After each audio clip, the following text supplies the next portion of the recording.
Bismillahirrahmanirrahim. Alhamdulillahirabbil alamin. Semoga anak-anak semuanya dalam keadaan sehat walafiat dan bisa melaksanakan pembelajaran secara jarak jauh, dan juga mudah-mudahan semuanya dalam keadaan baik-baik saja.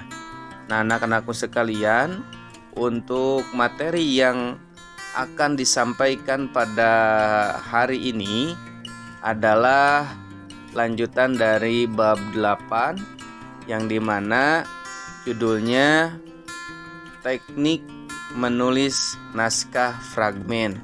Nah, untuk anak-anakku sekalian, materi yang disampaikan pada hari ini itu tolong dicatat ya, tolong dicatat. Dan apabila kalian mencari catatan ringkasan dari materi yang disampaikan hari ini, saya sudah menyediakan link khusus untuk materi ringkasannya.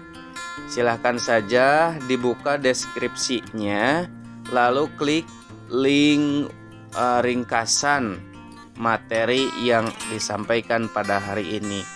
Juga jangan lupa ya, jangan lupa daftar hadirnya juga sama diklik ya, lalu diisi oleh kalian. Nah, untuk anak-anakku sekalian, menulis naskah fragmen. Di sini naskah merupakan salah satu bahan untuk bermain teater. Jelas ya? Naskah merupakan salah satu bahan untuk bermain teater. Karena apabila kita ingin bermain teater tidak ada naskah, maka tentunya alur atau jalan ceritanya tidak akan jelas. Maka sangat penting terlebih dahulu membuat naskah.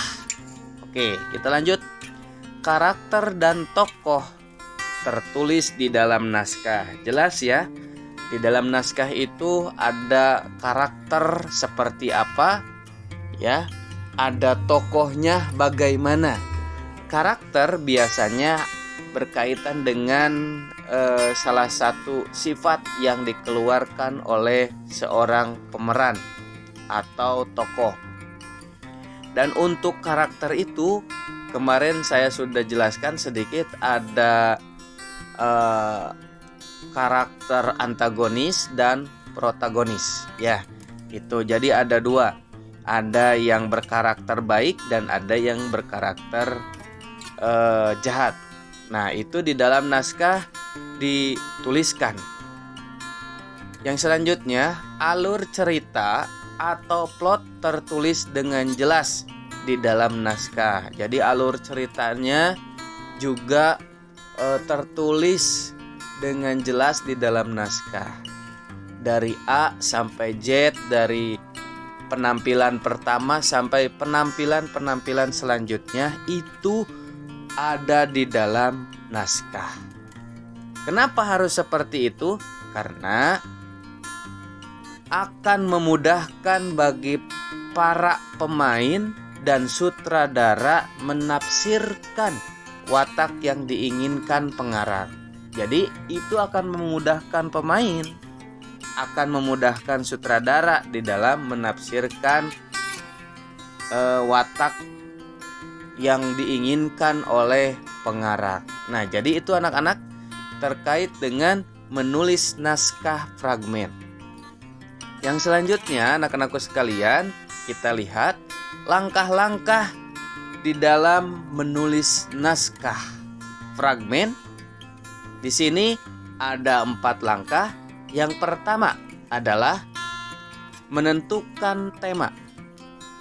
Di dalam menentukan tema ini sangat penting sekali, karena tema ini akan berkaitan dengan alur cerita baik dan buruknya seperti apa. Maka tentunya di dalam poin yang pertama harus menentukan tema terlebih dahulu. Yang kedua, menentukan alur cerita. Alur ceritanya mau seperti apa? mau dari A sampai Z atau mau Z dari Z sampai A. Itu terserah. Terserah siapa? Terserah pengarang. Tetapi di dalam proses menulis naskah tentunya biasanya harus bertahap ya, dari 1, 2, 3 dan seterusnya. Nah, maka menentukan alur ceritanya itu sangat diperlukan ya di dalam menulis naskah.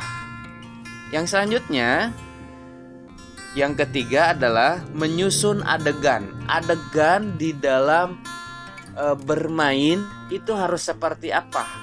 Apakah adegannya harus kasar? Misal, apakah adegannya harus lemah lembut atau apa? Nah, jadi menyusun adegan terlebih dahulu agar ceritanya atau hasilnya dari penampilan seorang aktor atau pemain itu maksimal ya. Nah, maka disusun sebuah adegan.